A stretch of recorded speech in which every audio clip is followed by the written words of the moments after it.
Vanglorious Vanguard. Knowledge born. Yeah. United Front. What you want, what you want, what you want. To the Knowledge Radio. We in here. What you got? Dot. Work hard as a slave to one day be your savior. The wave unwavering. This is a labor of love. Rise with a purpose every day. Invigorated. If we were on TV, we'd be 10 times syndicated. If we waited for validation, a paycheck or accolades, we'd be starved, already lost or ran away. But when your square's solid and your circle too, you don't need a place for silence. The concept is conquered through media, not areas of people activity. A mix that don't lose ethnicity, tightness that don't lose the elasticity. Explicitly, this isn't where we give the novice regard. Nah, this is where knowledge is born.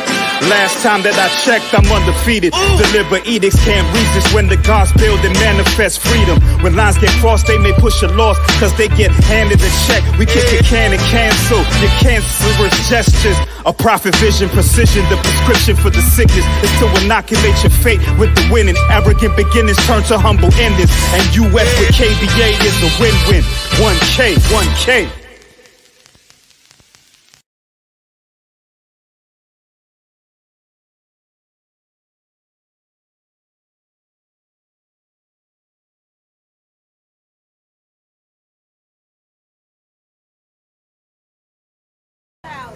How y'all Africans doing? I was listening to y'all say Black Power, and it reminded me about 55 years ago when I was walking down the roads, the dirt roads of Mississippi, saying Black Power, myself and a couple of other people, and they were shooting at us and throwing bombs at us. But today, our people are talking about Black Power all over the world. And from Black Power movement, our people burnt down all these cities in the United States. And there were hundreds of people laying in the streets dead, being shot down for burning the cities down, for shooting at the government and fighting for Black Power and fighting for our liberation. Our people have died fighting for Black Power, and Black Power ain't nothing to play with. I want all y'all talking about Black Power. I want you to support the movement. I want you to learn about Marcus Garvey, learn about Malcolm X, learn about Nat Turner, learn about the liberation movements all over the world. Do y'all know about the Haitian Revolution? We defeated them. Our people come from Africa. And Black Power means the liberation of Africa. Black Power means the unity of Africa. Black Power means that we must have our own country. We must have our own armies. And we must be willing to build us a nuclear bomb to protect Africa. Africa is the richest land in the world, full of diamonds and gold and millions of other resources. We're the smartest people in the world. We built Ghana, Mali, Songhay, and thousands of other great empires when other people were in the cage before they invaded Africa and robbed us and put us on slave ships, killed the native people here, and then brought us here and made slaves out of us. We must love each other again. Black Power means you gotta respect and love the African woman. You got to feed your children and other children. And anytime you hear about anybody fighting for their liberation, you got to support them. You must support the revolution in Venezuela right now. They're fighting against the United States government and other forms of imperialism. We must support Cuba and Castro and all the people that represent the communist government of Cuba. We must support Venezuela and Zimbabwe. Zimbabwe. We must support, Guinea-Bissau, the PAIGC. They're fighting to liberate that country right now. There's a struggle in the streets.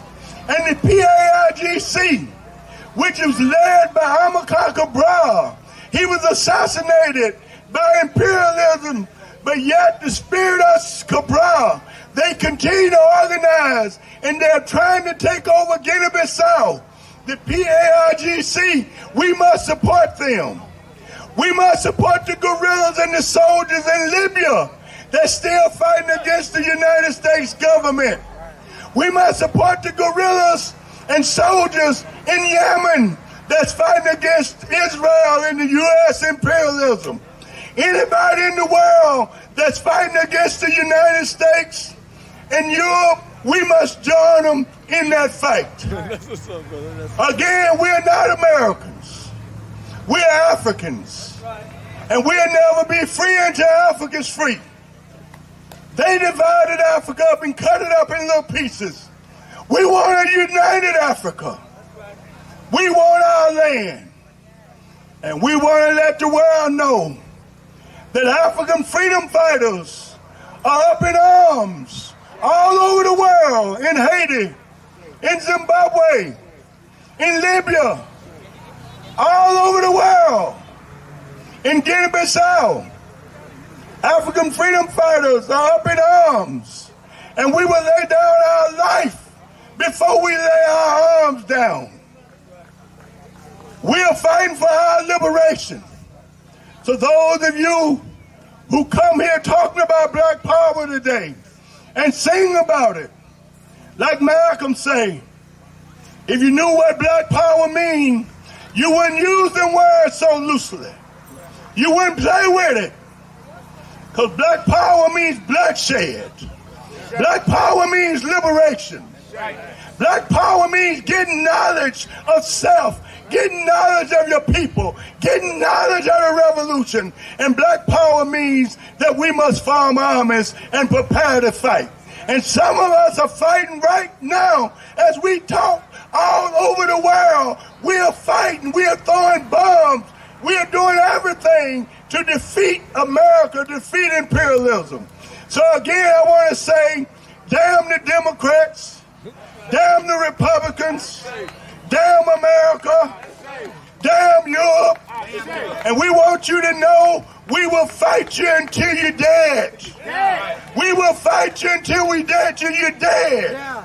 We will liberate our land. We will liberate our people. Everybody say Africa must be free. Say it strong. Africa must be free. Africa must be free. Africa must be free. Africa must be free. Long live Africa. Black Power. Black Power. Black Power. Black Power. Thank you, Baba.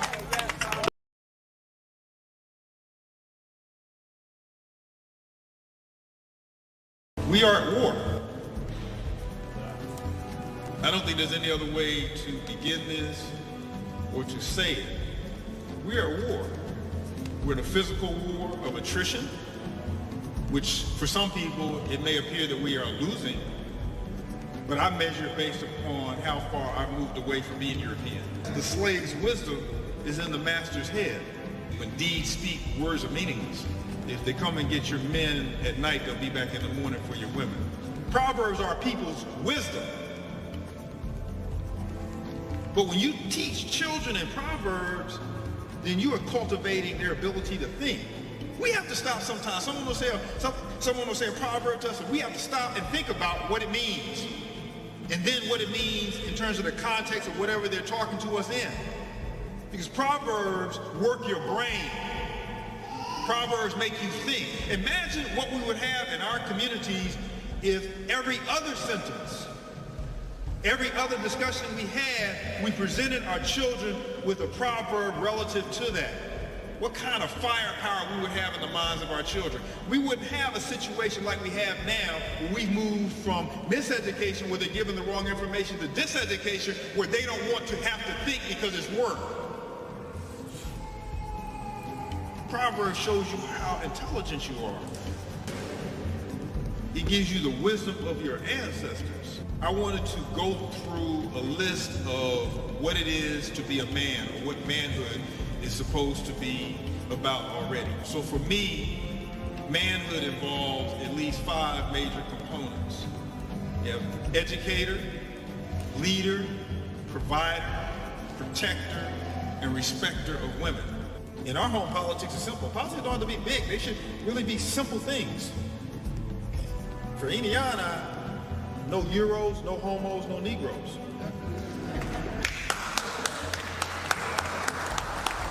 I ask people to remember one word for me. It's a very important word in our house.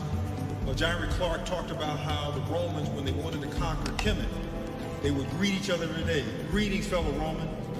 Egypt must fall. Greetings, fellow Roman. Egypt must fall. And this was an affirmation they said to each other day in and day out until they did it. We must say something along those lines. How you say and what you say, that's up to you, but we need to incorporate that into our conversation. We say a BB Fahodie. Can you say that with me? A BB Fahodie. A BB Fahodie. That's tree for African liberation. A BB Fahodie. We say that when we greet each other in the morning. We say that when we walk out the door. We say that when we're going to bed. We say that whenever anyone sneezes. A BB Fahodie. A BB Fahodie. A BB Fahodie. A BB Fahodie.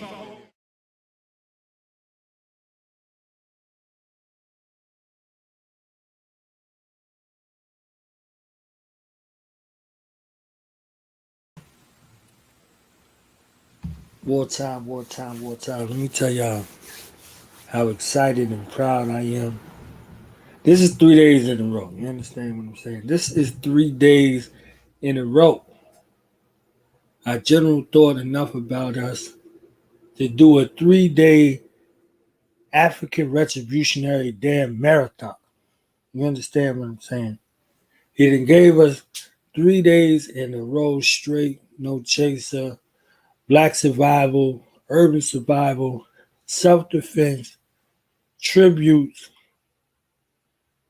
and straight truth. So we done got 2 doses and we get on our 3rd dose. Y'all out there getting the jab. You need some of this African retributionary inoculation in your system, coursing through your bloodstream, in your central nervous system, building up your immune system, making your heartbeat rise up. That adrenaline to fight, not that adrenaline to flight, because y'all ready to haul ass when you come on. So without any further ado, I want to give a strong African retributionary salute on this day as we honor our International Minister of Defense. Our International Minister of Defense who walked his post into his untimely transition of August 22nd, 1989. And if y'all know anything about the year of 1989,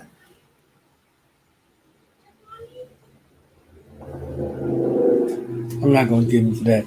I'll let, if the general is so desirous of giving us the significance of the year 1989, I'll let him deal with that.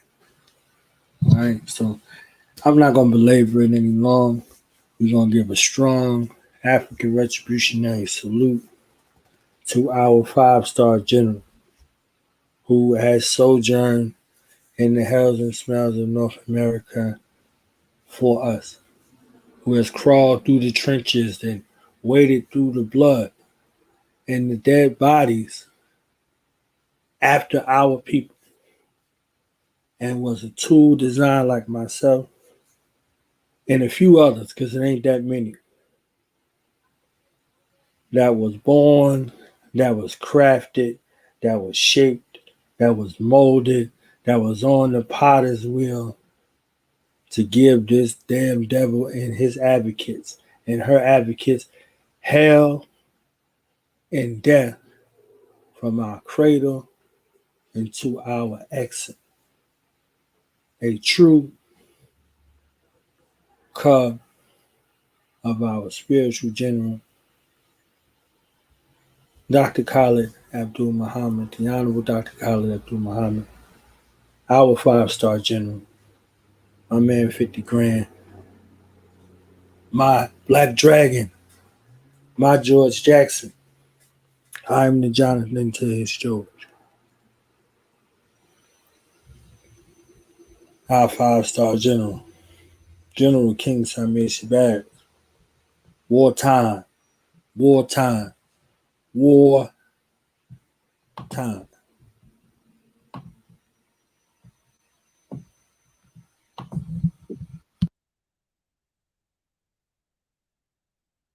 Wartime. Man, black at it again. We black at it. It's not going to stop.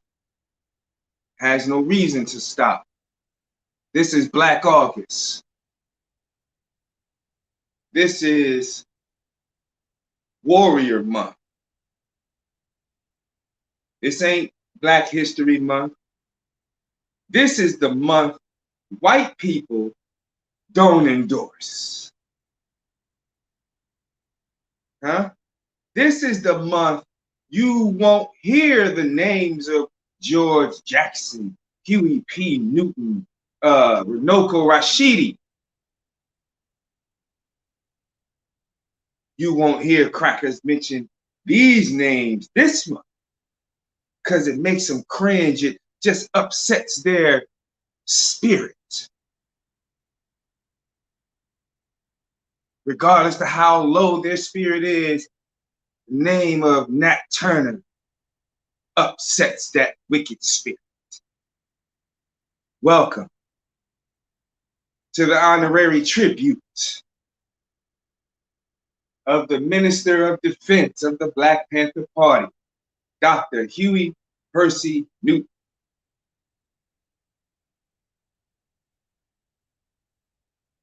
I gotta say this.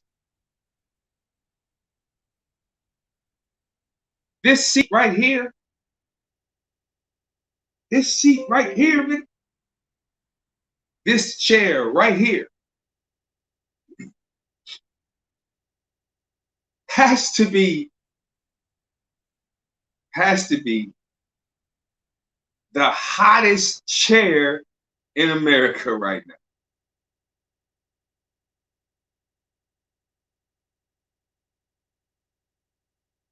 And it's not a special chair. It's a chair. Donned in red, black, and green.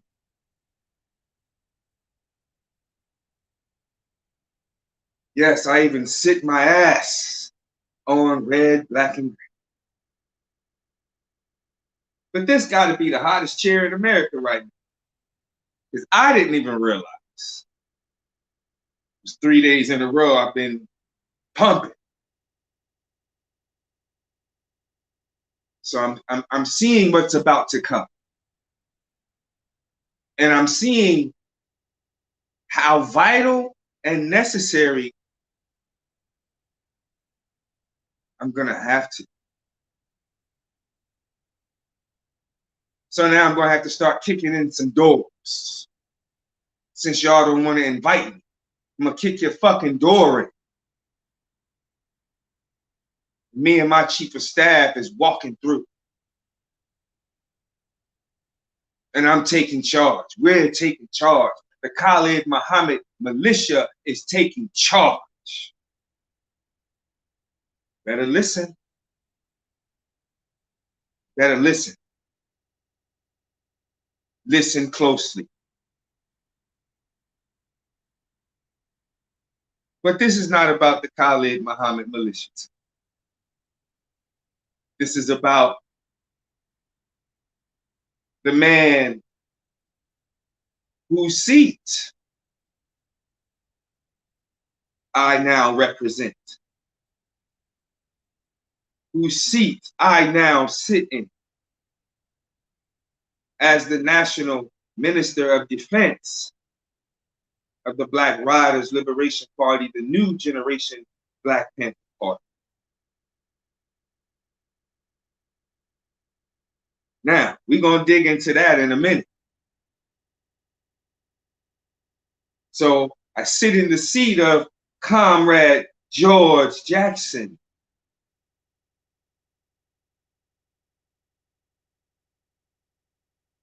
And was the longest reigning National Field Marshal in the new Black Panther Party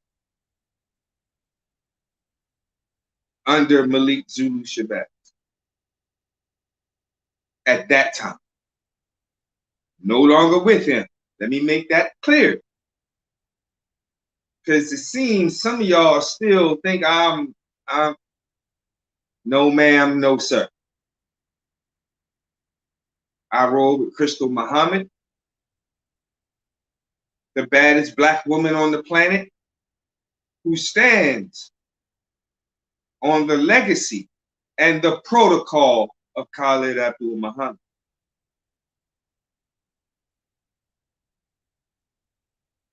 Now, let's get into our O'Day, to our flag. We're going to get heated up a little bit. We're going to go into the mind of our Minister of Defense. Now, let me make this clear. I deal with knowledge as it is. I don't get caught up in the personage of people. I don't get caught up in the worshiping of people. I listen to your message. I extract the best part, the understanding. And I utilize that understanding. And don't think for 1 minute that I'm a yes man.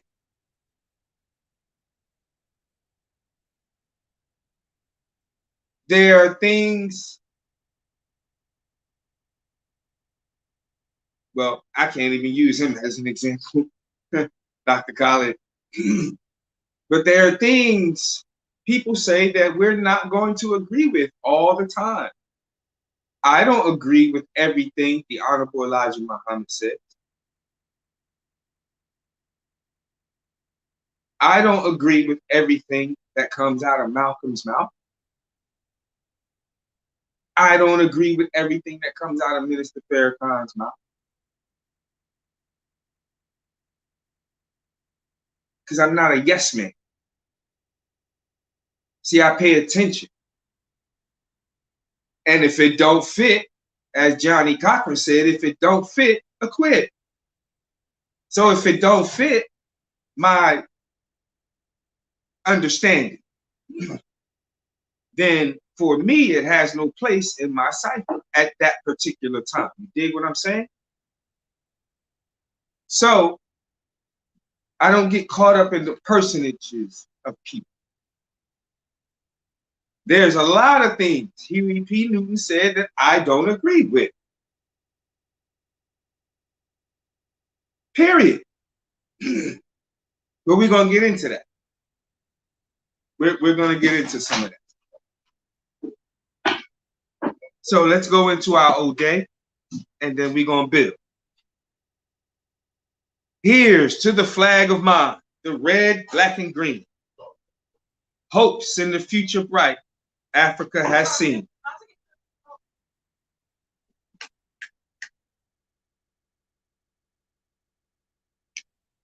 Here's to the red of it.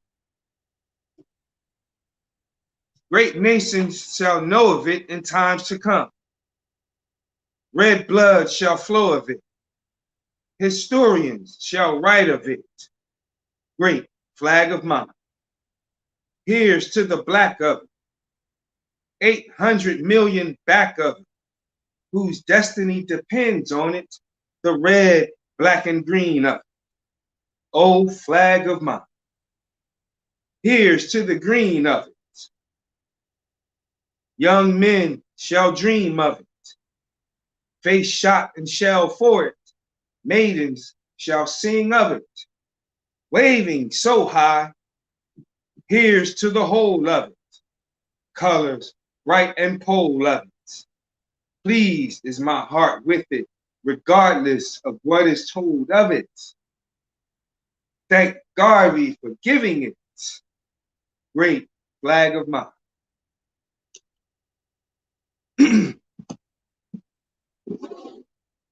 Now, in the lessons of the Minister of Defense, he gave a very profound goal, objective, purpose, and program. It's called the 10-point platform and program.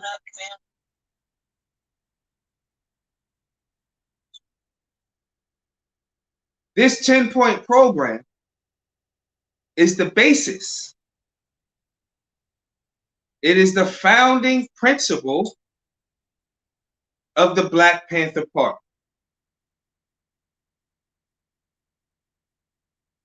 It is the vessel. It's the heartbeat of the Black Panther Party.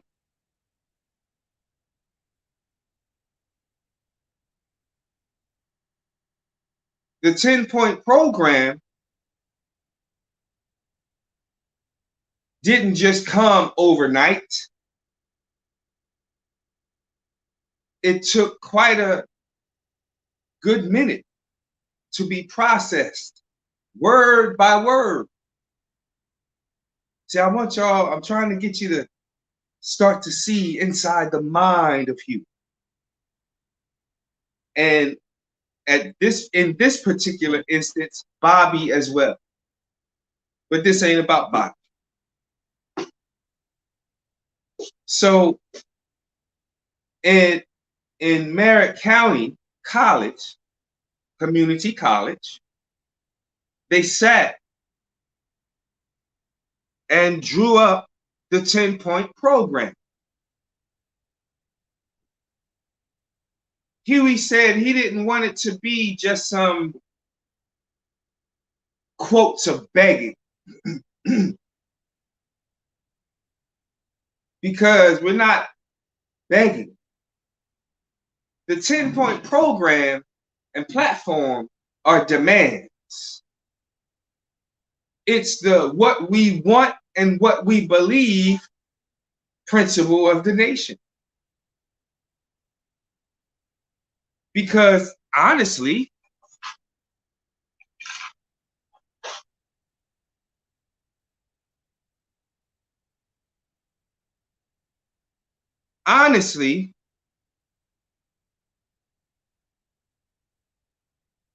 if we really want to be technical, I'm going to take it even further to say the 10-point program was based from the 12-point program of the Nation of Islam. Oh, yes, it was. You forget, the Black Panther Party came after the assassination of Malcolm.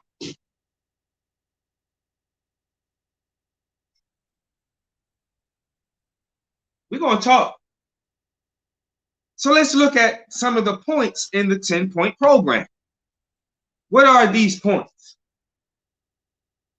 Point number one, which is the absolute vital point. It sets a standard. It sets a protocol. It sets a precedent. It defines. It defines. Because remember, Black power is to define, develop, and defend what's in the best interest for Black people, right? Okay, so point number one says definitively, we want freedom. Clear cut. It doesn't say we're asking for freedom. It doesn't say we plan on marching on 125th Street, such and such date, such and such time for freedom. It does not say we're going to hold a peace march at the White House. Jesse Jackson and Sharpton and all the niggas will be there for freedom. Said we want freedom. Now you can take that. How the hell you want it? We want freedom. See, that sets a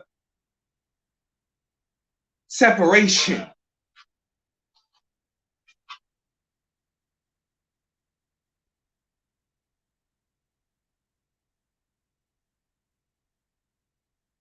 It sets a drawing line.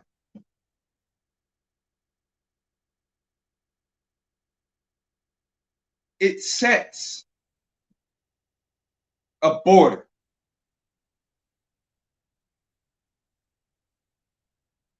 We want freedom. Now, this is a statement you can finish off with many other things. For example, by any means necessary.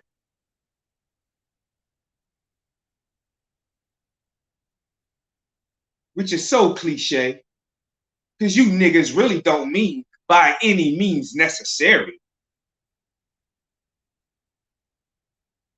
You mean by only means available.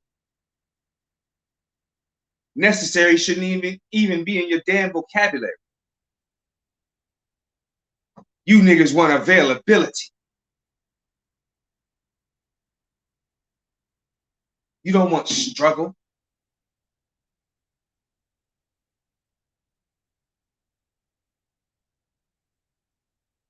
This shit ain't fun nor cute, but it's damn sure beautiful.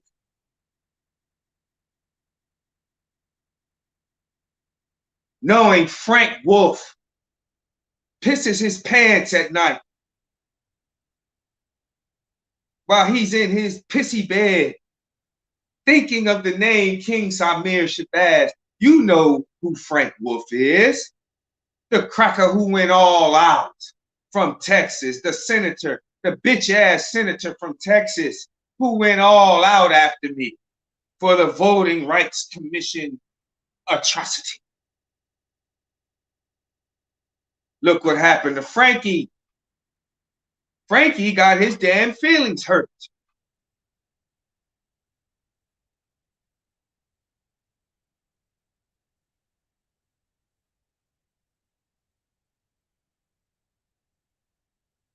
Frankie got his feelings hurt.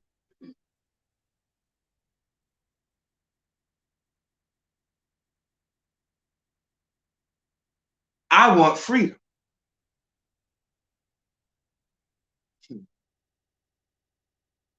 I'm not asking no fucking body. I'm not even asking you to help me. Because remember when I said you depend on no one for your survival. You want to be free? You can't depend on nobody. You have to take charge of your post and all Black Nation property and freedom. You have to walk your post in a perfect manner, keeping always on the alert. Nobody can do that for you.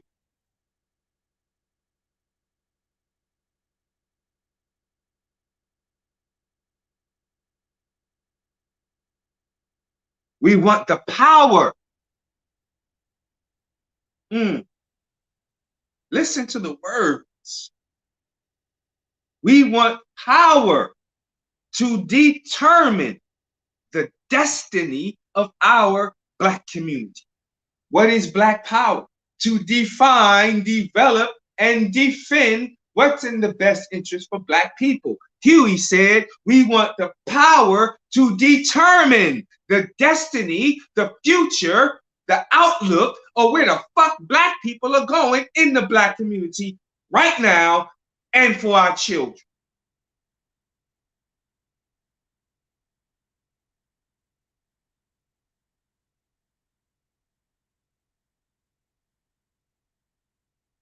We're going to get to the contradictions in a minute.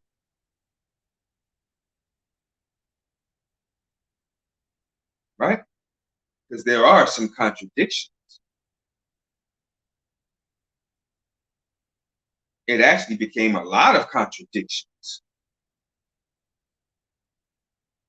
But we're going to talk about it in a hot second. 2, we want full employment for our people.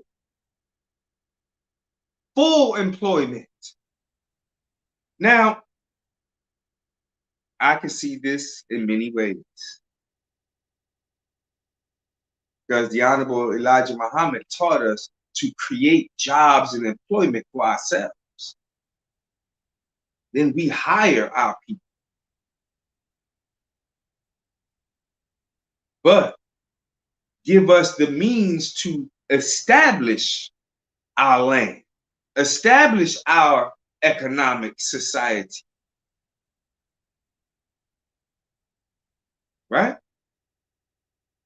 Separate but equal. Sounds familiar? Separate but equal. You have your nation up in the caves and hills of Pennsylvania. We have our nation on this land called Good Earth.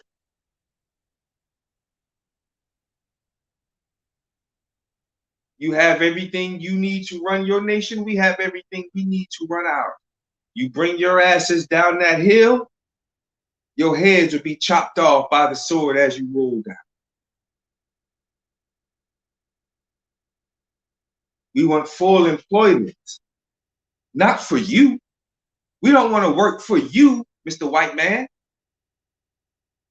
Or if we have to, get our feet wet a little bit, at least pay us enough to where we can quit your job and have the means to do for ourselves.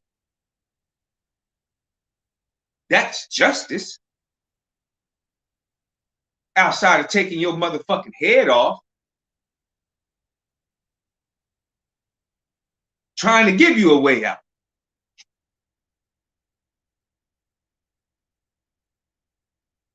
We want full employment.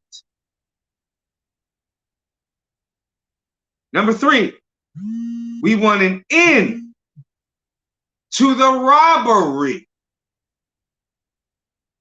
We want an end to the robbery. Uh-oh. Let's talk about the robbery. The strong arms. The sitbacks. Robbery by the capitalists of our black community. The same motherfuckers you call Poppy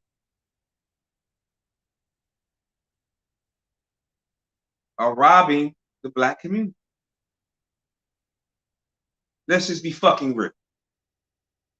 The same motherfuckers you call Ma, Mima, Miss Yin are robbing our fucking community. The motherfuckers you walk in their store, assalamu alaikum, your whole fucking goddamn dialect changed and shit.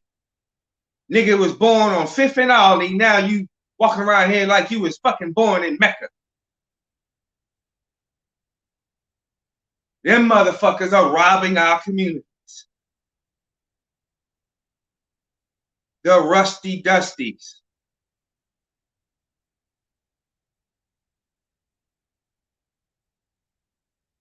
Everybody is robbing the black community. Now it's to the point even black people are robbing the black community. Yes, you are. Yes, you are. And you know you are.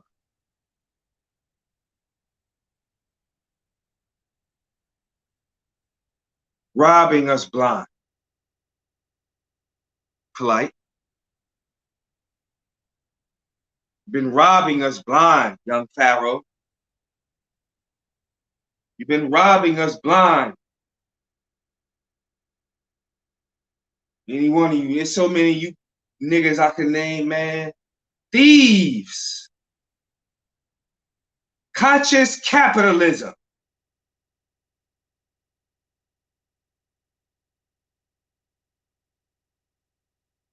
We want an end to it. These points ain't just for white folks. Unfortunately, it got to be for some of you neo niggas too. Number 4, we want decent housing fit for shelter of human beings. We tired of living in the projects. We tired of living in Tasker Village. Run down goddamn slum shacks that you charging $1,200 to $1,500 a fucking month for, where we can't even control our own damn heat in these little ass boxes. I don't live there, but I'm just saying, I used to. I was raised in the Jets. You dig? Hot as hell. Gotta open the windows. Y'all know what I'm talking about. Wake up dead in that damn apartment. So hot in there during the winter.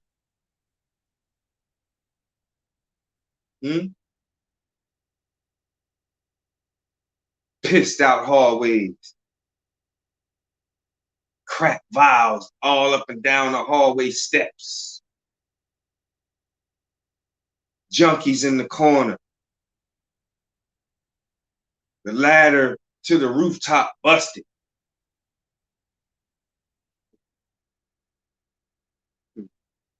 Come on now.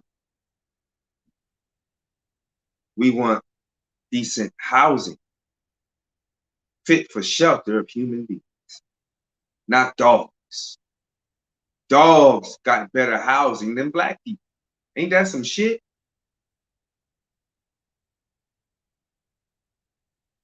My damn ferret got a 3-story, 4 level cage. Like a damn mansion. Ferret living better than most black people in the black community. Your cat living better than most black people in the black community, Mr. White Man. Something is wrong with that. That is a sickness. And unfortunately, we have become so comfortable to living like that. Trifling as hell.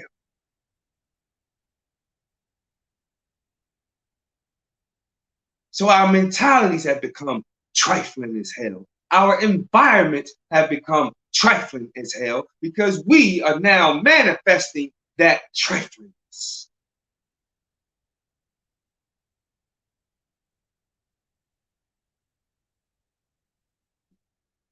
You say we are products of our environment, right?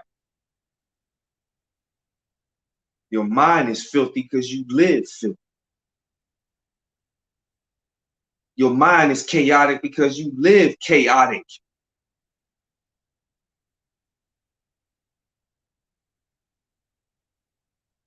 Number 5, we want education for our people that exposes, listen. We want education for our people that exposes the true nature of this decadent American society.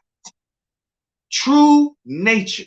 What is the true nature of white America? White, devilishment, rape, murder, dis and miseducation, effeminization, homosexuality. Can I keep going?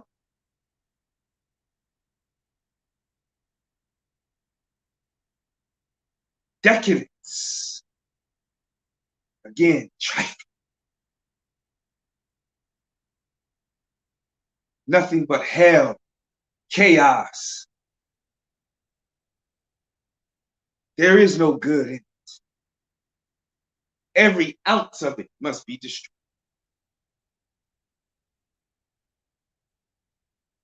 So don't talk about Black power, but then talk about loving America.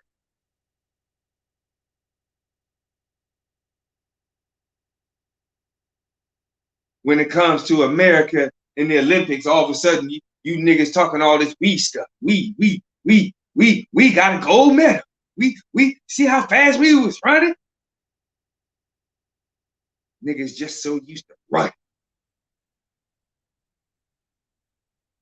If running would have got us free, goddamn it, hell, for some of us it did. But majority of us, it did not. Some of y'all too scared to run. Too scared to run away from white culture. Too scared to haul ass from white religion. White everything, just scared.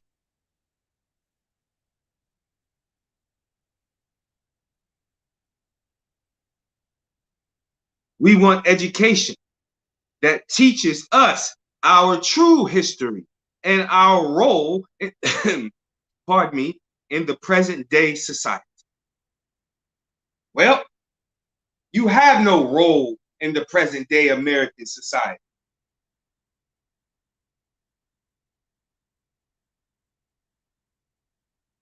These crackers want America white again. You have no role, nigga.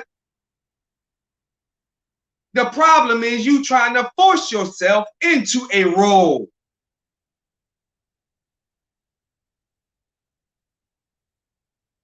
I was a Democrat. I was a Republican. I was a damn fool. I was just a nigga, sir. Forcing your way in. Begging your way in. Not even forcing, begging your way in. Vote or die. Begging your fucking way in.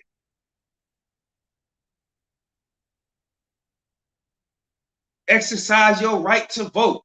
Begging your way in.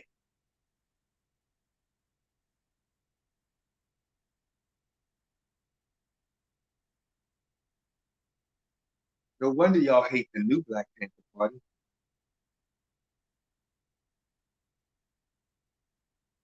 We're going to get to that in a minute.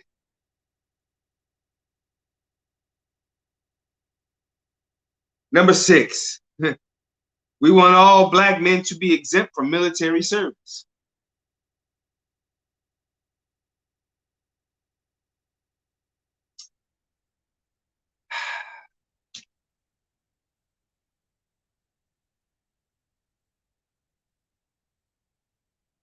I'm going to leave that one up to y'all. Exempt from military service. We want all Black men exempt from white military service and ready to be drafted into the Black military service. How about that? I made a distinction.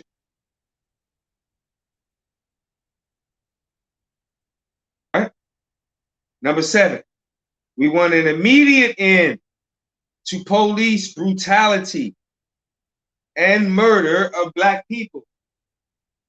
And I would like to humbly add police brutality, police terrorism, and police murder and police assassination.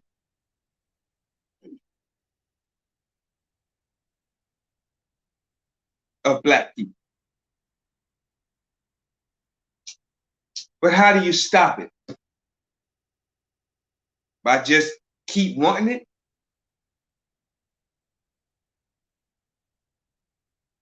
How do you stop an end to this shit? Y'all want to know? Y'all really want to know how you put a stop to this shit? How you put an immediate end to this shit here? You hang one of these motherfucking pigs by the goddamn electrical wires in your hood. So when you wake up in the morning, there's a pig hanging from the telephone pole for everybody to see as a shining fucking example of what happens to pigs who come in our neighborhoods and murder our children, rape and murder and torture black women, rape and torture and murder black men. God damn it, we don't just want an immediate end. We're going to put a fucking immediate end to this shit. Let's have that conversation.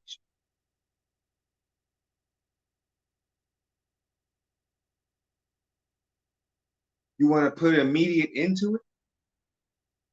Send a pig home in his paddy wagon dead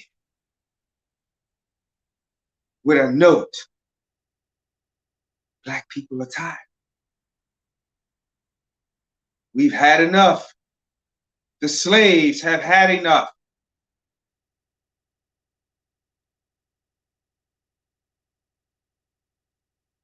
Praise Nat Turner. Glory to God. Long live Khalid Abdul-Mahdi. You got to make an example out of these motherfuckers. Because that's the only language they understand. They laugh at you, Al Sharpton. They laugh at you, Jesse Jackson. They laugh at you, politicians. You know, backbone having motherfuckers. They laugh at you. They fantasize about putting bullets in your fucking heads. They fantasize about lynching your pussy asses.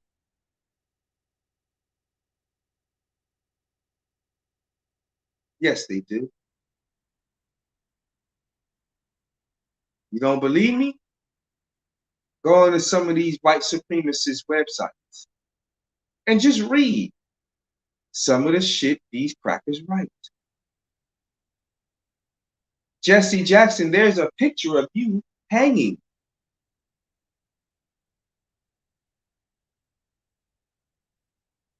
Did you know that, Jesse? These crackers have a picture of you lynched. With over 5,000 comments. This is how they think of Jesse Jackson. But you running around here kissing their ass, licking their balls every time they bend over.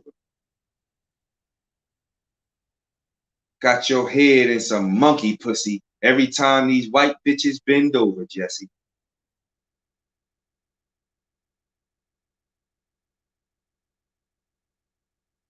They want to fucking murder you. They murder us every single day with no remorse, without complete remorse. They murder black people. So we don't just want an end, we're going to put an end to it. Number 8, we want freedom for all black men held in federal, state, county, and city prisons and jails. Why? Because they have been unjustly sentenced. They have not been sentenced by the people for whatever crimes they have committed. They have been sentenced by their enemy.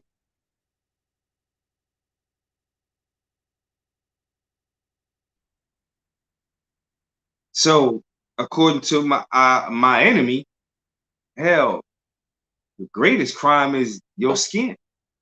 So anything you do under this skin, you're automatically guilty. You did it, nigger. Come on. Tell the truth, shame the devil. Put your right hand on the Bible. Swear by Jesus.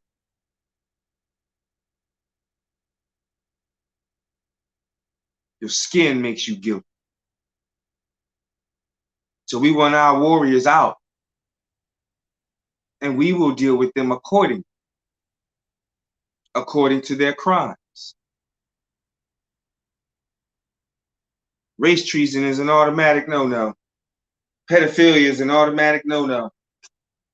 Murder of young black babies and children and come on, man.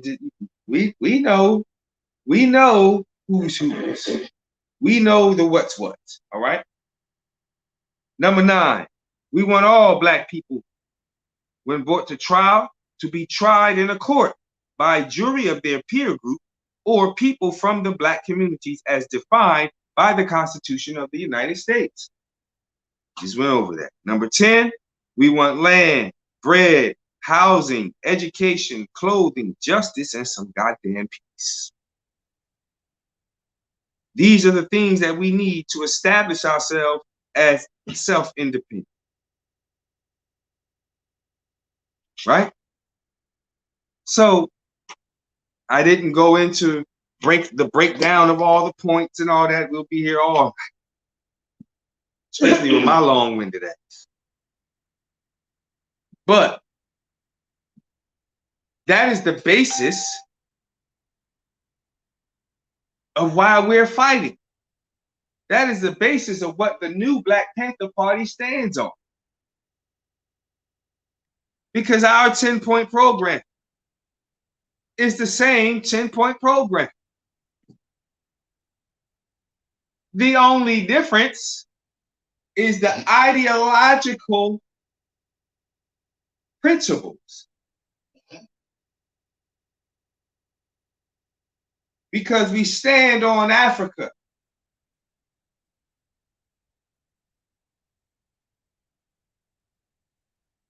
You heard Baba Mukasa before I was brought on.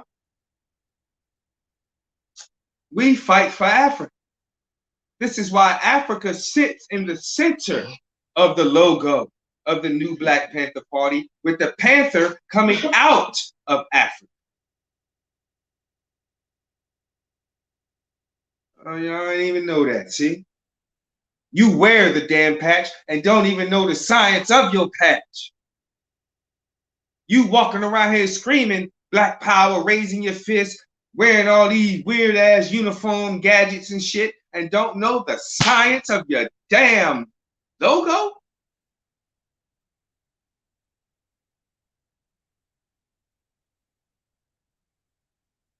Eddie Conway is the creator of the patch for the new Black Panther Party logo, the logo. Eddie Conway drew it up. And many of you have to start biting.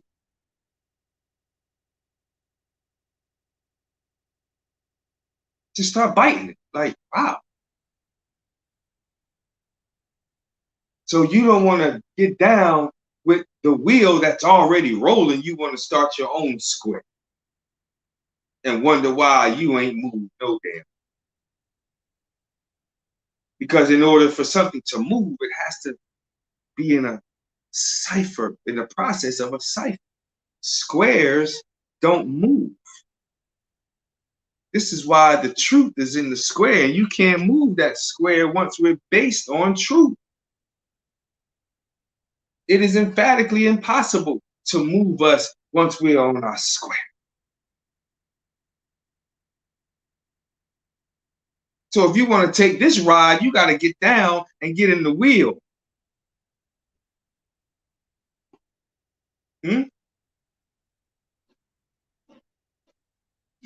Y'all know what I'm talking about. The correct handling of a revolution.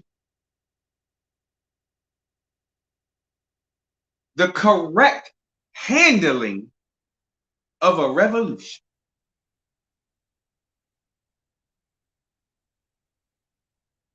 You know,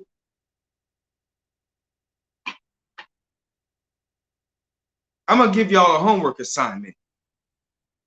You are to study tonight the correct handling of a revolution by Huey Newton. You're to study it. Because in a great sense, these are instructions given to us by the Minister of Defense.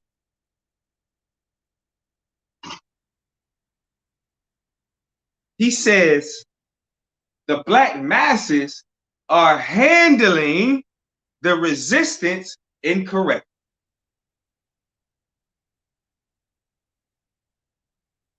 Here it is, 2021. This was written in 1967. July 28, 1967, the correct handling of a revolution was written by Huey P. Newton. Here it is, August 22nd, 2021, and you niggas scared. He said you're handling it incorrectly. First fuck up, you let the homos in. You let the white folks in. You let the Koreans in. Oh, we're going to talk about Richard Aoki in just a second.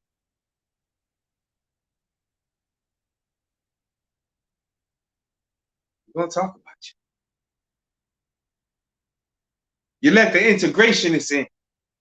You let the integrationist socialists in.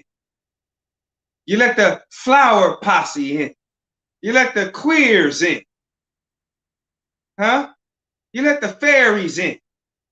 You let air. You just open the motherfucking door. One big black power melting pot.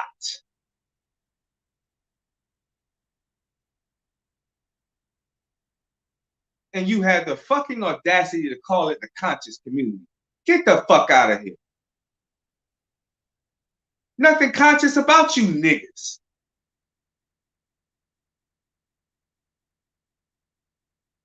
Because if you was, you wouldn't be stuck in some damn community. You would know and understand you're God of the universe, and every square inch of this planet is the home of the original man. Fuck some damn community.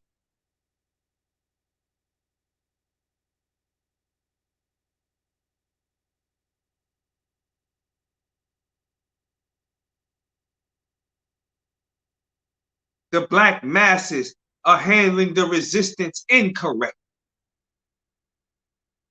When the brothers in East Oakland, having learned their resistance fighting from Watts, amassed the people in the streets, threw bricks and Molotov cocktails to destroy property and create disruption, they were herded into a small area by the Gestapo police and immediately contained by the brutal violence of the oppressors' stormtroopers.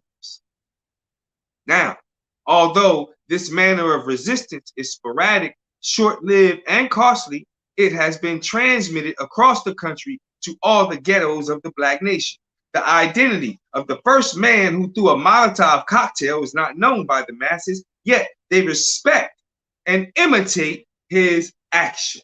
In the same way, the actions of the party will be imitated by the people if the people respect these activities.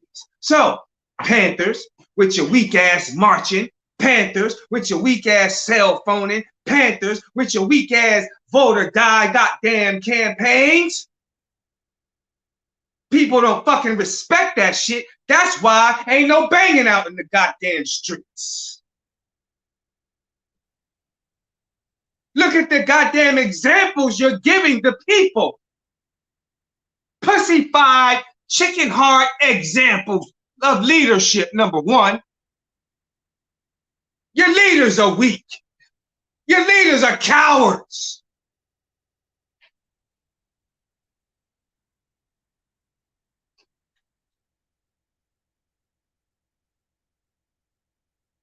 I'm going to let that marinate in y'all. You heard what I said. They're fucking cowards. Ask me how I know.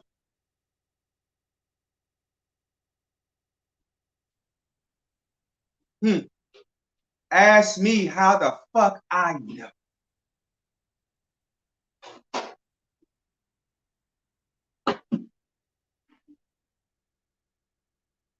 So when your leadership is scared to throw a Molotov cocktail, when your leadership can't even tell you how to build a Molotov cocktail, you are following pussy shit leadership.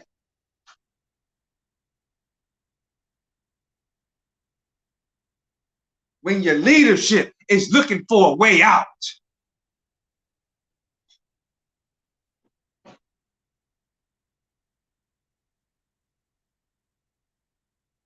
When your leadership's scared to say the white man is the devil.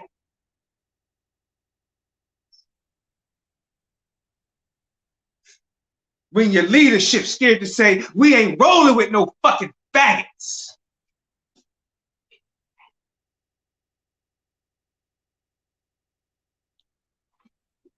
Some of y'all leaders out here now waving the rainbow flag in the name of revolution.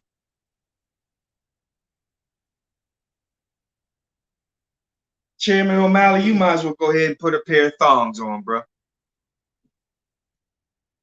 Because you do more goddamn defending for the LGBT, whatever the fucking rest of the alphabet is, than I've ever seen any goddamn black man do. I ain't even, man. But these are the niggas y'all follow. So happily. Then come around me and black power me to death. Like I'm supposed to be the fucking press. With your gay ass fist.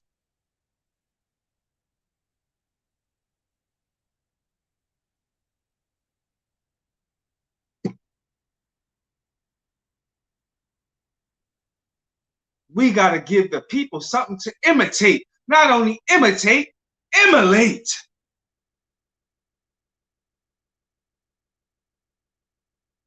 You niggas giving the people weak ass example shit. Photo ops. This the kind of shit you giving the people. The mindset you can join the new Black Panther Party and just take a bunch of pictures and you'll be the baddest Panther these motherfuckers ever mentioned. Shut your asses up. You can join the new Black Panther Party and suck all the dick and eat all the ass you want. Shut your ass up. You can join the new Black Panther Party and wear all the magnets you want. You could do anything, wear anything, say anything. You could do. We free over here. Yeah, you free and unfucking disciplined.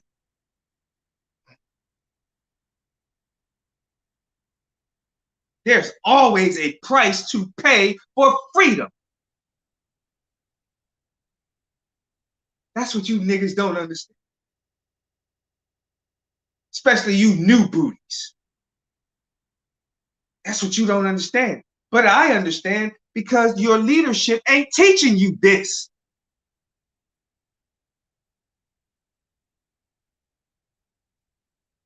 Some of your leaders got OnlyFans pages. Some of you gun club leader niggas got OnlyFans pages, but you're going to be done up in October? The white man said, get that shit off my website. What you niggas going to do now? Now you're going to be at the gas station slinging dick for $40. Black power.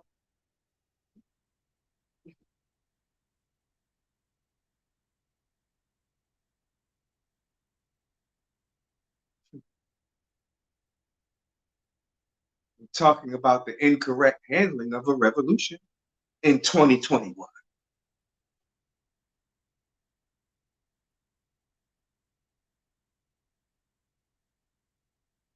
The primary job of the party is to provide leadership for the people.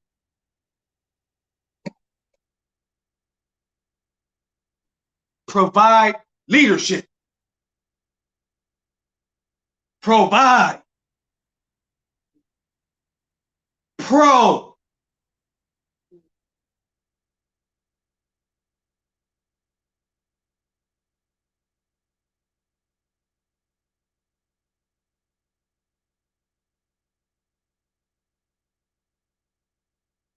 Oh. Your leaders are not even teaching you how to survive every day. Your leaders don't even give you a phone call. Hey, brother, hey, sister, how's everything going? Are you okay? Do you need anything? Listen, I only got $7 I can send you. Did you eat today? Nah, these niggas out here, send me your money. I need $5,000 to come speak to 10 people in somebody's fucking closet in some unknown motherfucking bookstore that 29 million people just fucking walk past every day. Hell, I even walked past it because I didn't even know it was a fucking bookstore.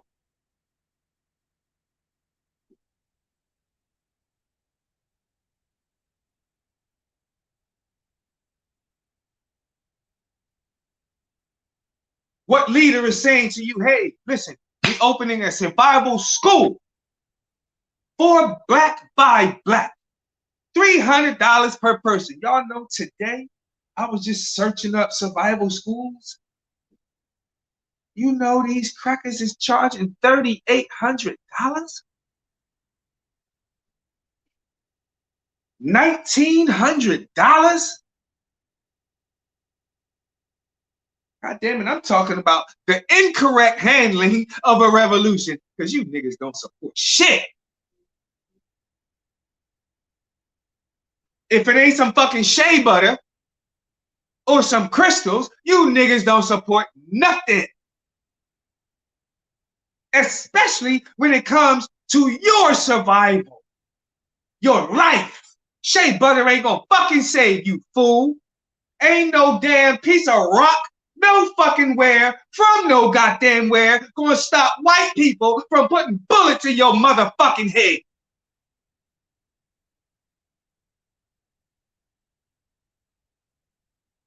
But look at you, rock worshiping.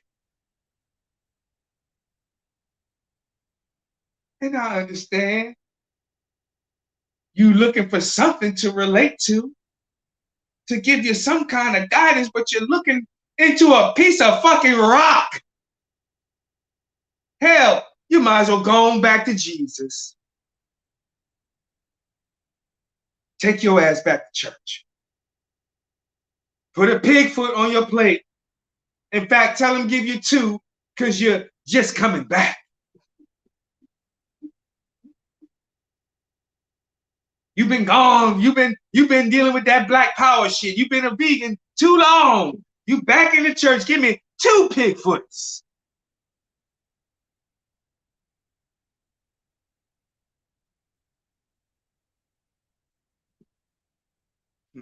The primary job of the party is to provide leadership. Malik, Zulu, Shabazz.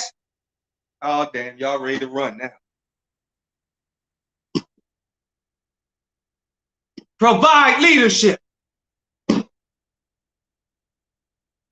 Not provide lies, deception.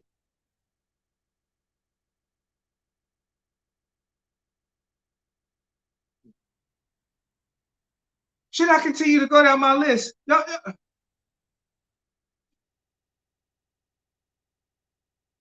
Listen, MOD said it must teach by words and action the correct strategic methods of prolonged resistance. Let me tell y'all to fuck something. I'm the only one doing that. And I'm not being egotistical. I'm not being self-centered. I'm telling you the real fucking facts to your goddamn face right now. I'm the only one doing this shit. Giving you strategic methods on how to live every motherfucking day. how to get through tomorrow, how to build for 3 to 5 years from now. Who been teaching you that shit? Lie to me. Give me his name.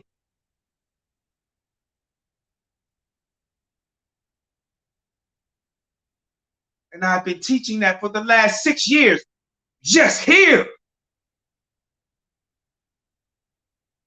That's just 6 years with due the knowledge.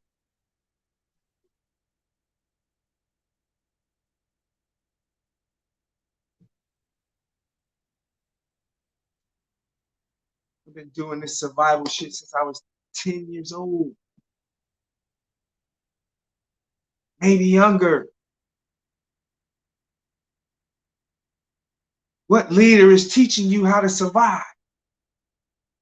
What leader is giving you concrete survival training every week?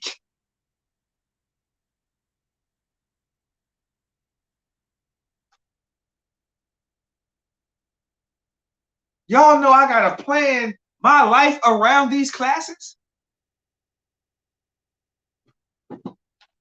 That's how much these classes mean to me. I plan around class time. Sometimes it's just unavoidable. That's life. If I'm at the job, you know, doing some work, whatever, I'm out. I just, you know, things happen. And sometimes the plan just don't plan out. But this class is still running. Because if I'm not on kicking your ass, knowledge is on kicking your ass. If I'm not on teaching you how to survive, he's on teaching you how to survive. So it ain't about me always teaching. I tell y'all that every time, yo. This is not about King Samir just doing all the damn talking all the time. Sometimes I don't feel like saying shit. Sometimes I don't want to be bothered by nobody. I don't want to be around nobody. I'm human. I do have feelings. But I know I got to get up, get out, and do something. Because if I start dwelling in that kind of thinking, what kind of leader would I be to you? What kind of fucking general would I be? Making excuses in myself.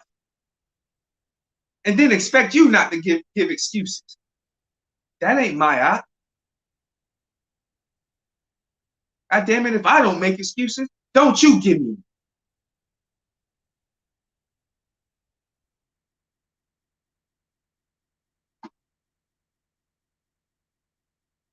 Excuses are intelligent lies.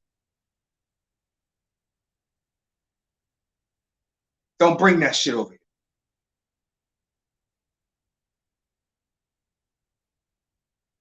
Because in this militia, we deal with responsibility and accountability. A man is going to be a man, and a woman is going to be a woman. Ain't no in between.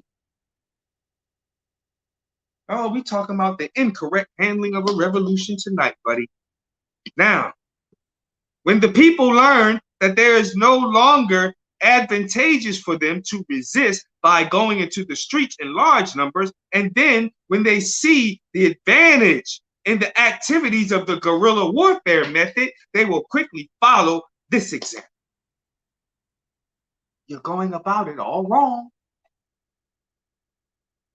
Getting mowed the fuck down by clan and vehicles because you're constantly going out in large numbers, no justice, no peace, in yourself to motherfucking death, and the crackers are mowing you down.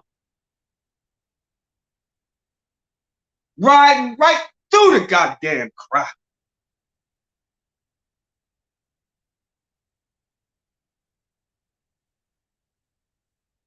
There should have been some guerrilla activity. So while the cracker is mowing down in the main crowd, we got little pockets of crackers getting their asses whooped on the sidebars. Huh? cracker establishments are being burned to the fucking ground. So while they causing the distraction, we're taking advantage of their distraction.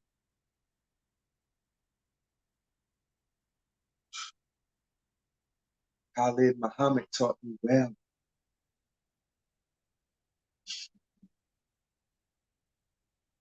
Huh? Thomas Sankara taught me well.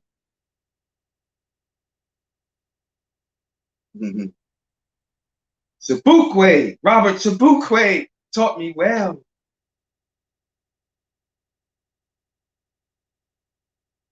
Ain't no giving up. Kwame Nkrumah taught me very well. Robert Mugabe taught me well.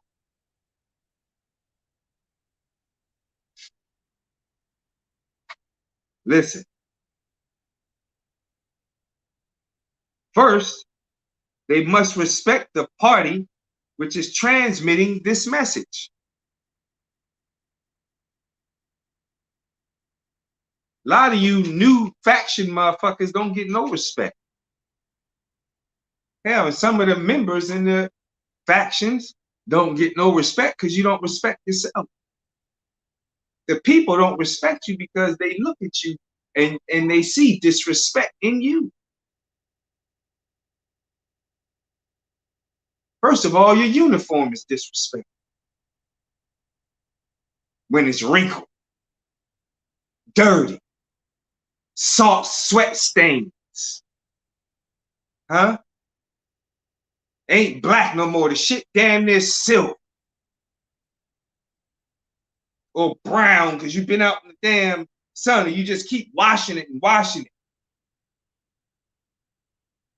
With fucked up, cheap ass Save-A-Lot detergent and shit.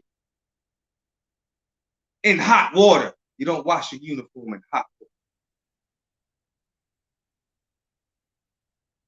These are basic things you should know about your uniform, but you don't. Because your leadership ain't focused on that. Your leadership is just worrying about having 1,000 motherfuckers. And all y'all retarded. But he got 1,000 retarded motherfuckers. That's all he care about. Numbers. Don't care how you look. Don't care if you ate yesterday. Don't care if your child dead. Don't care about nothing. Just come on in. We don't care if you was just kicked out of that faction for being a fucking agent, for doing some provocateur shit, for leaving your comrades stranded, especially your goddamn national officers. We don't care. Come on in. We got a patch for you. We got a national post for you. Come on in.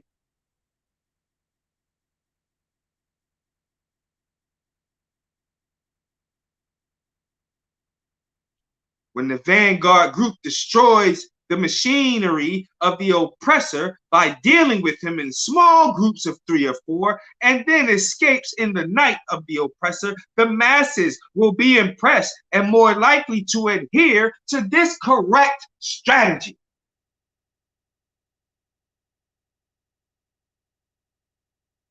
Y'all want to keep having 20,000 motherfuckers show up at one little pig station.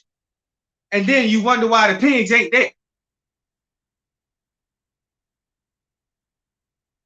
Or if they are there, the building is closed and your ass ain't getting in because they ain't coming out. Why? Because you done ran your mouth, done fucked up the element of surprise, done put the shit all over social media. We gonna demonstrate at the police station. Shut up.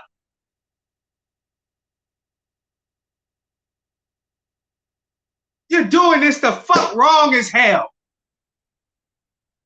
Stop telling the pigs when you gonna come to vamp on them. Then you expect them to be there peacefully. Hell no, when you get there, they lined up in their motherfucking riot gear, ready to tear your dumb ass up.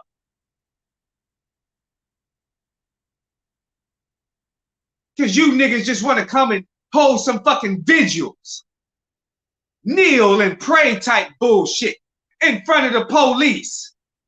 The same police that killed your fucking child, you want to get on your knees and pray to the fucking pig and ask Cracker Jesus for forgiveness. To the fucking pig that killed your goddamn child.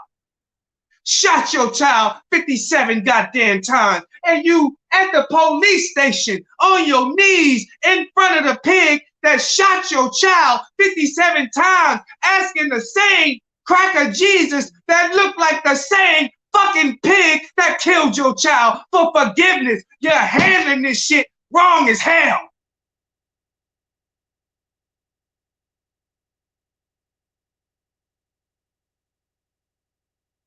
That pig should be dragged behind the Black Power pickup truck, just like they did James Byrd, and drag this motherfucker on every block in your goddamn city and state. Make an example of these motherfuckers. But you don't want to have this conversation. You should be having this conversation at your dinner table. Fuck a Netflix and chill. How about kill some crackers and kill?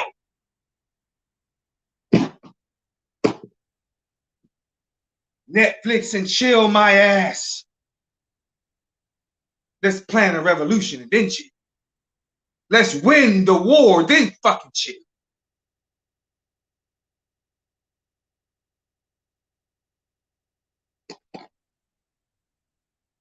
When the masses hear that the Gestapo police has been executed while sipping coffee at a counter, and the revolutionary executioners, without being traced, fled back into the Panthers' den, which is the black community. Huh? You gotta learn to use your hood to your advantage. But you can't do that. Because the people in your hood, number one, don't know you. And if they do know you, they don't fucking like you. And if they don't like you, they don't respect you. And if they don't respect you, they're not going to protect you. They're going to snitch on you. That nigga ran in 237 over there.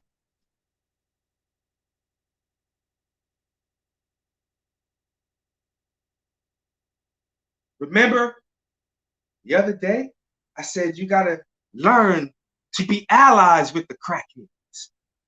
You got to be allies with the hoes. Huh? You got to be allies with the stick-up boys. Because they're the ones that's going to protect us. They're going to let you know who the snitches are. They're going to let you know when the pigs is coming. Hell, because they ain't clean either. So all of us ain't clean, so we're going to look out for one another. You dig?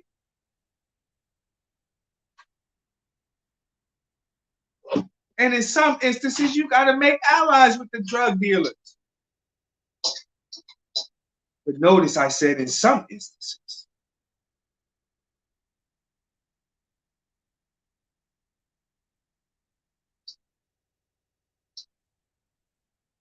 It is not necessary to organize 30 million black people in primary groups of 2s and 3s, but it is important for the party to show the people how to stage a revolution.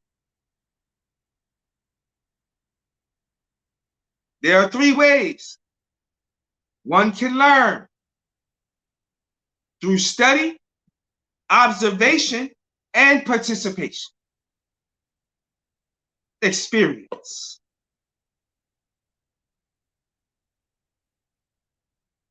Ain't that much virtual goddamn classing in the world. It's greater than experience. All you motherfuckers out here talking about boots on the ground. Boots on the ground. Doing what? Okay. Boots on the ground. Your boots ain't even shine. your boots and ran the fuck over, all ripped up in the back, scarfed up. Your boots ain't even worth being put on the ground. They should be put in the goddamn ground. With your raggedy ass self.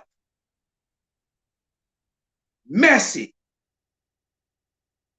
That's why the people don't respect you. You look messy. Opposites attract, fool. You, the people, man, I see some of y'all motherfuckers, your uniform too big. Your goddamn shirt sleeve, way the fuck you got your fist in the air, your shirt sleeve up here.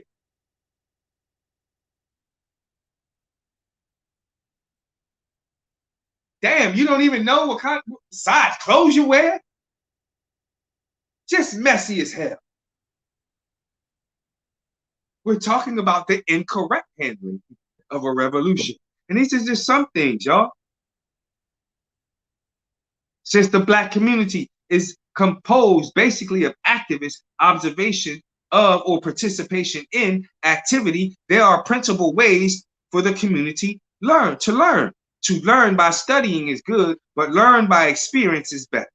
Because the Black community is not a reading community, it is very important that the vanguard group be essentially activists. Without this knowledge of the Black community, of a Black revolution in racist America is impossible. It's emphatically impossible. So we got to reach the masses. We got to build up. We talk, you know, y'all sit up here and post all your guns and shit. Well, how about you post your books that you are actually giving classes on in your community? Why don't you show that?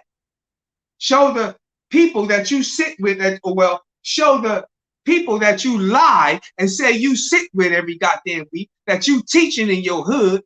But mind you, when I come to your hood, nobody knows who the fuck you are, but that's another story. So why don't you show that?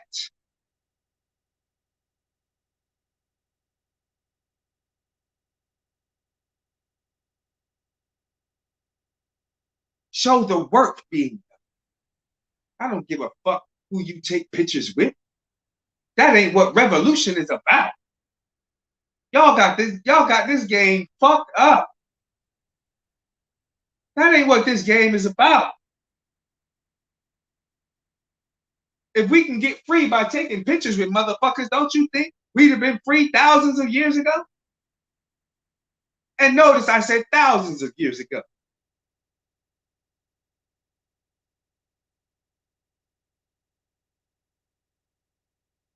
Let's talk Black power. Another conversation that most of y'all are really scared to have, because you sit up here and you try to intellectualize, you water the term Black power down when it's actually a cry of death. Black power is a battle cry. But you weakened it. You cheapened it. Now white folks can run around here, Black power, brother. Black power, my sister. And you niggas respond, Black power, brother. Black power, my white sister. Black power, my white queen.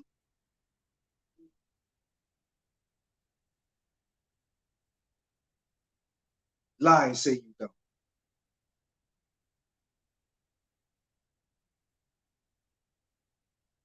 Black power have become nothing but a watered down cliche in 2021.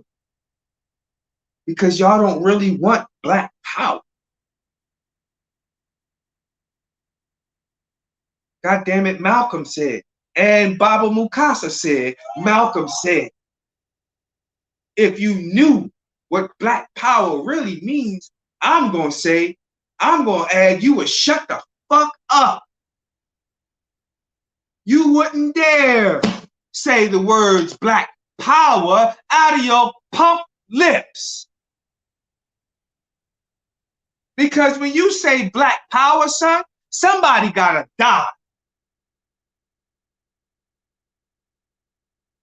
People have to die for Black power to be established. For Black power to be founded, Peckerwoods gotta get sent to the cemetery. A conversation you motherfuckers don't want to have. So stop screaming Black power, Black power, Black power, Black power, and you scared to fight the white man. You laying in bed with white bitches. Black power shouldn't even come out. Black power shouldn't even be in your fucking vocabulary.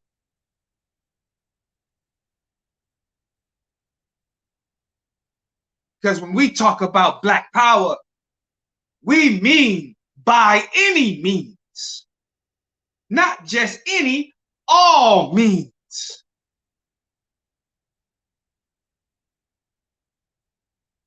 We are defining, we are developing, and goddamn it, we damn sure going to defend what's in our best interests. Al Sharpton don't speak for me. Any nigga sitting in the White House do not speak for me. They are my motherfucking enemies. And you need to understand that. They are enemies.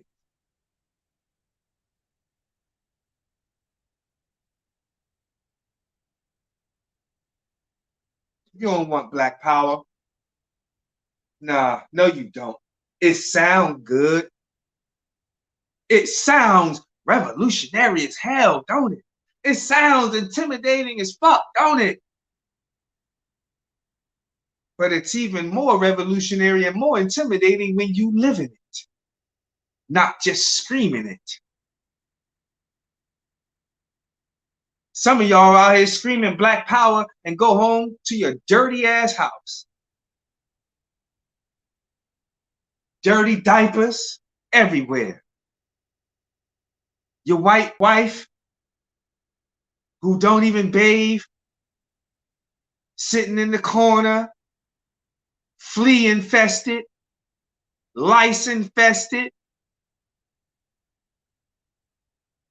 filthy as fuck. Your brain dirty. So yes, you need a brain washing because your brain is filthy as hell. Stank, decadent, trifling. Huh? You don't want no damn Black power. You might want some Black flour. You don't want Black power.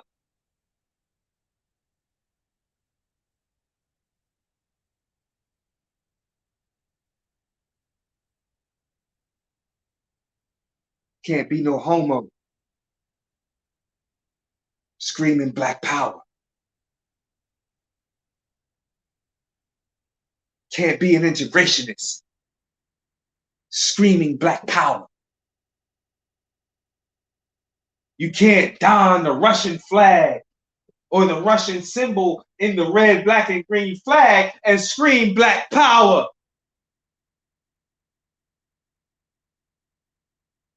You can't say I'm for all people and scream Black power.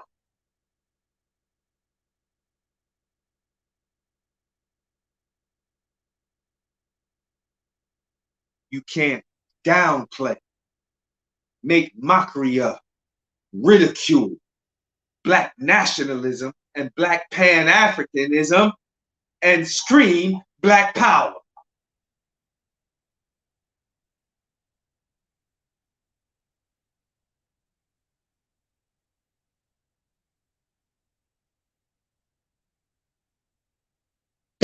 Let's look at some of these contradictions and then we're going to wrap this up. Because I got to talk about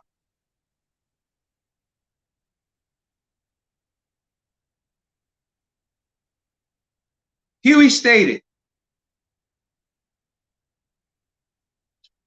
and made mockery of black nationalism.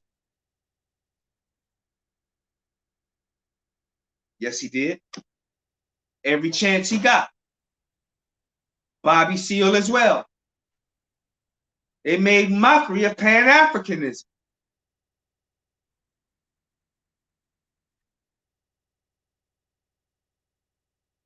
He made the statement, he said, we are internationalists.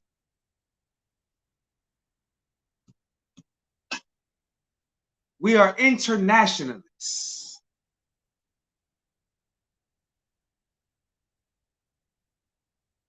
We don't see things in black and white.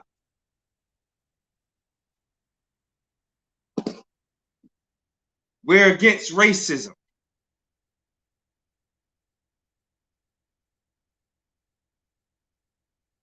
Now, I got a problem with that. Every fucking ounce of it.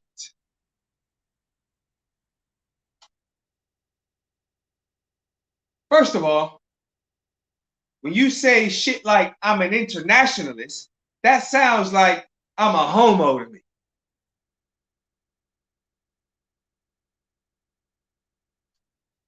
Or, yes, interracialist. Homo.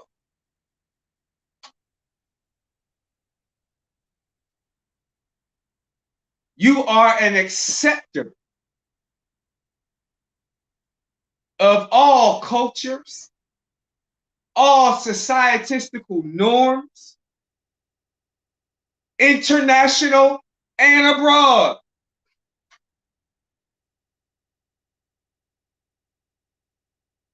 You don't see things in black and white, but yet the name of the organization is Black Panther Party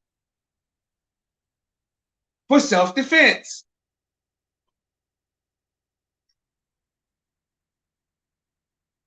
We don't think in terms of black and white. But yet, you was raised in the motherfucking ghetto.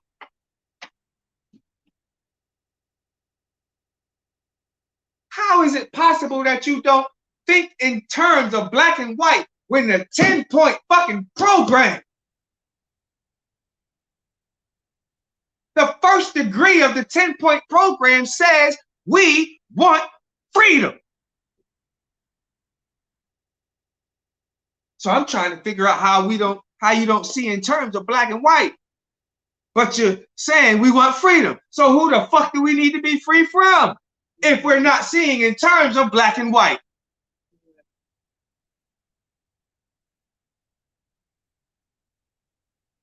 He said we are nationalist chauvinists.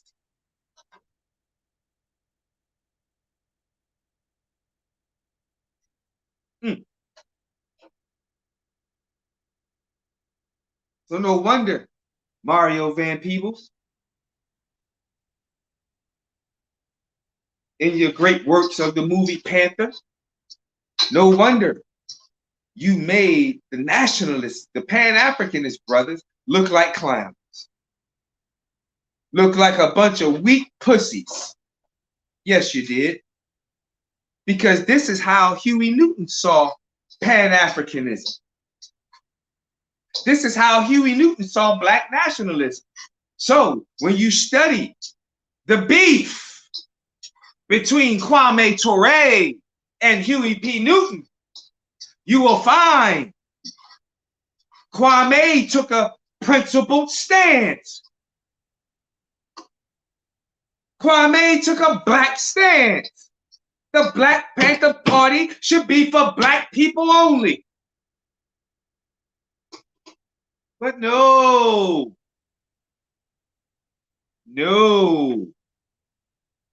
Huey said we're internationalists. We are nationalist chauvinists. We don't think in terms of black and white.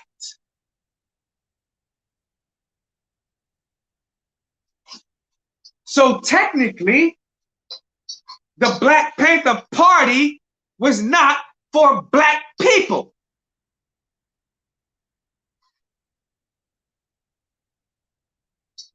So is it safe to say the Black Panther Party was a multicultural organization? And you niggas out here running around screaming, I'm a Panther, when technically, according to the words of Dr. Newton,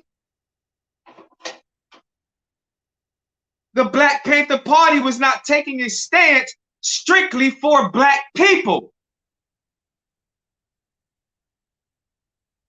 So, when Huey Newton begged Richard Aoki to join the Black Panther Party, oh, you heard what the fuck I just said.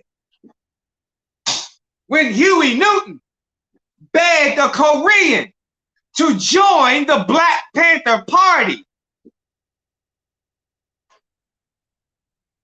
and at least Richard Aoki had the sense enough to say, hey, wait a minute, I'm not black. Yes, Huey, I sold you the guns to get the, to help, get the party up off the ground. But now you're begging me to join the party. I'm not black, Huey. Huey said it doesn't matter, Richard. We don't see skin color.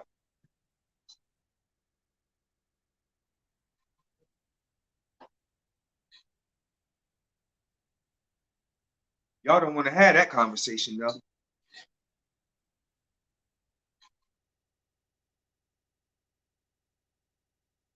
He said the Black Panther Party was a force for justice in the name of peace. Wait a damn minute. A force of justice for who? For all of mankind? When you're letting the kind of man in the fucking door? Force of justice for who?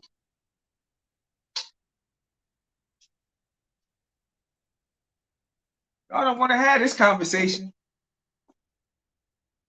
I told you I don't worship these motherfuckers.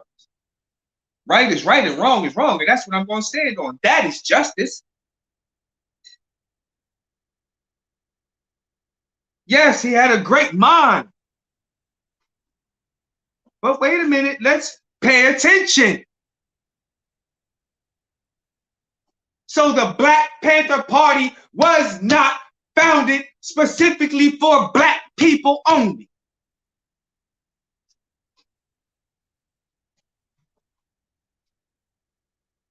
Hello.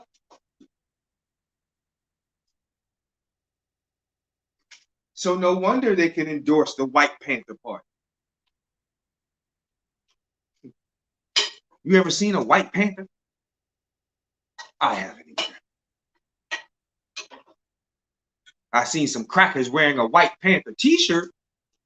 I see dogs wearing a Panther t-shirt.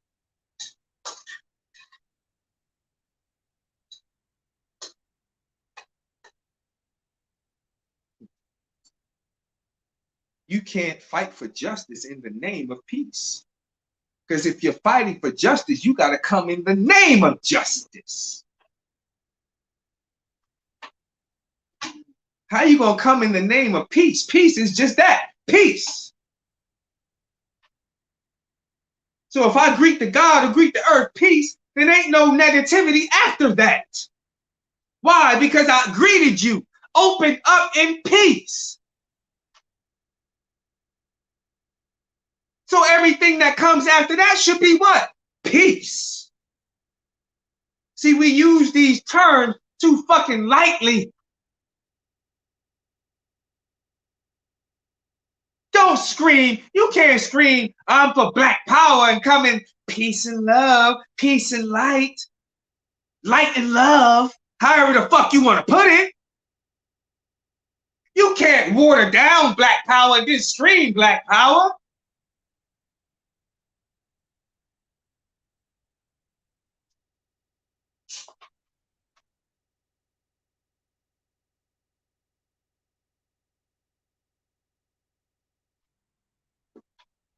So the Black Panther Party was not for black power.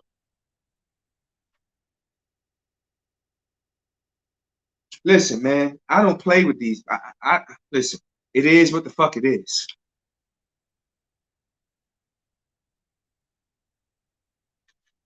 And these ain't my words. These are his words. He talked about how the faggots had such a damn hard time. They suffer the same struggle as we suffer. Hold the fuck up. You mean to tell me a motherfucker who chose to suck some dick got a worse struggle or just as equal struggle to a motherfucker who been kidnapped from their homeland?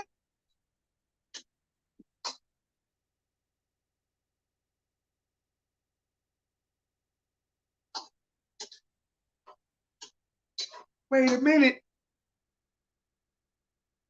Wait a minute here. We not the same. For one, I don't suck no dick. And for two, I'm not advocating, promoting, nor supporting any nigga that do. Or even makes a reference to defend motherfuckers who suck dick.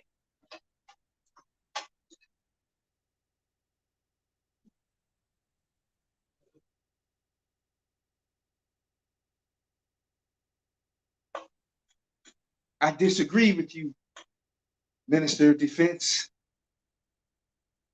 There is no way possible a faggot has the same struggle as the African slave. Nowhere near it. You don't find faggots being marched down goddamn road in coffle lines. Huh? You don't find fags just being strung up in trees just for the color of their damn skin. Just because they sucked dick or didn't suck the dick right.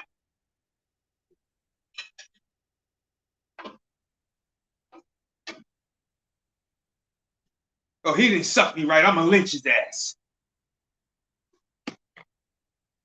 You don't find this going on in the faggot community. Am I saying nothing happens to fags? Hell no. I like when they get jumped and attacked. They supposed to. I like when they get their ass whooped. They supposed to. The fuck are you talking about? These motherfuckers are against nature. They supposed to get their ass whooped. I don't feel for no damn fag, nor am I homophobic. I ain't scared of you motherfuckers either. But I'm not going to sit up here and equate my struggle as an African slave with the struggle of a motherfucker who chose to wake up one morning and say, hey, let me call my homeboy and see if I can suck his dick today.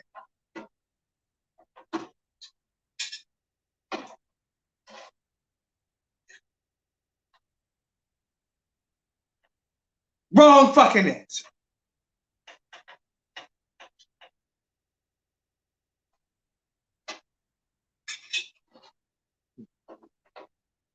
No wonder. Still to this day, you motherfuckers talk about there's no new Black Panther Party. No wonder you hated Khalid Abdul Muhammad. Because he made a clear-cut distinction on where the new Black Panther Party ideological mindset is going. Where the ideology of the party is going.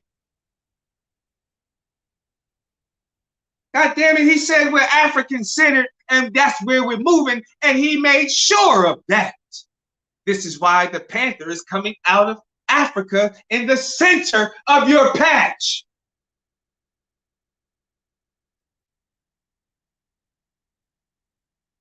Did you notice the colors of your patch?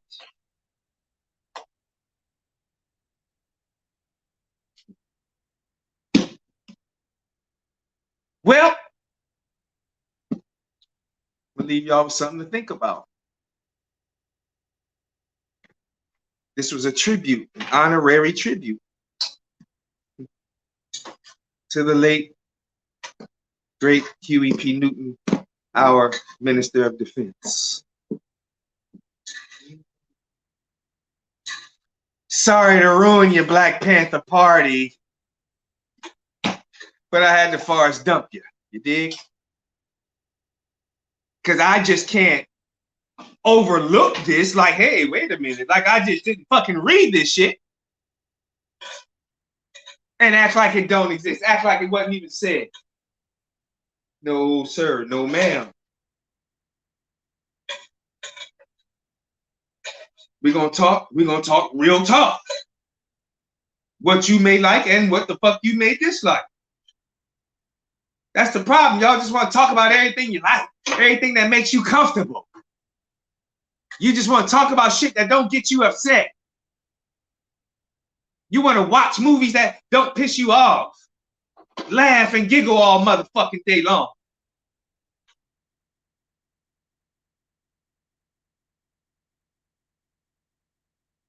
Man, listen. Truth is truth, regardless to whom or what. And I stand on that, regardless to whom or what. I love you more than you hate your black self. Thank you for giving me this time and opportunity to speak and build with y'all tonight. And I know you're ready to go back to your regularly scheduled cooning program. Well, you walk right on. Ride on, ride on, ride on. Wartime, wartime, wartime.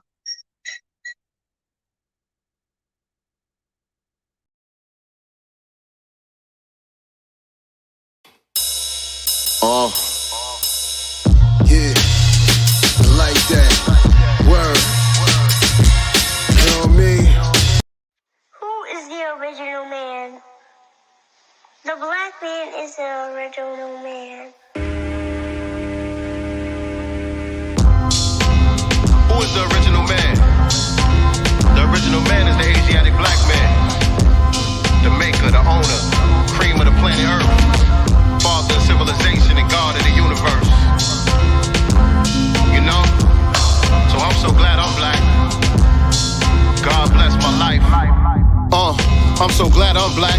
Matter of fact, pants sag with my hat on backwards. As a youth, always knew I would master this rap shit, but the impact it would have, I could hardly imagine. In a remote place on Easter Island, there's somebody playing 36 chambers screaming Shaolin. See, we influenced the entire planet. That's 6 sextillion tons, name a higher standard. Nah, direct descendants of Almighty God. That's why we always stunting hard in designer cloth. Whether we conscious or unconscious, the odd shit is we always be manifesting some God shit. So it's no wonder we the most hated. When we originated, everything great and they try to imitate it. All of the lies get obliterated. I feel invigorated, slaying these devils hard to articulate it. God granted me black things for that. I'm a original man. God bless your life. God granted me black things for that. I'm a original man. God bless your life. God granted me black things for that. I'm a original man. God bless your life.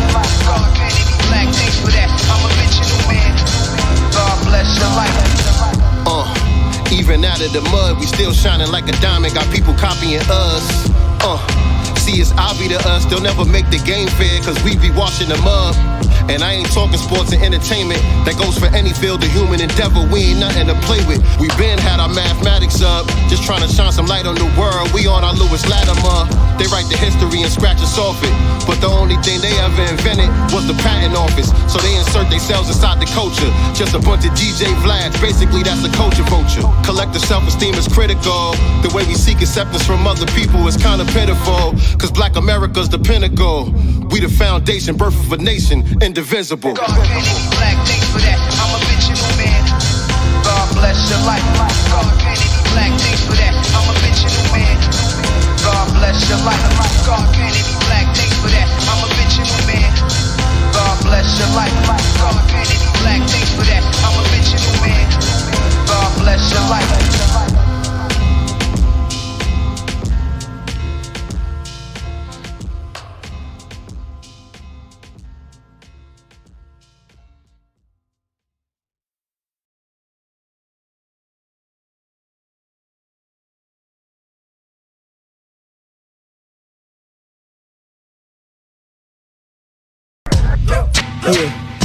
Yeah.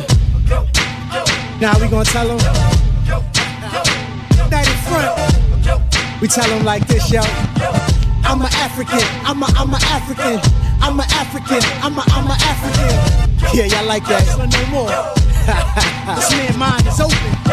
I'm an African. I'm a African. I'm an African. I'm a. Let's get and back that to motive the is best developed by recognizing the common enemy.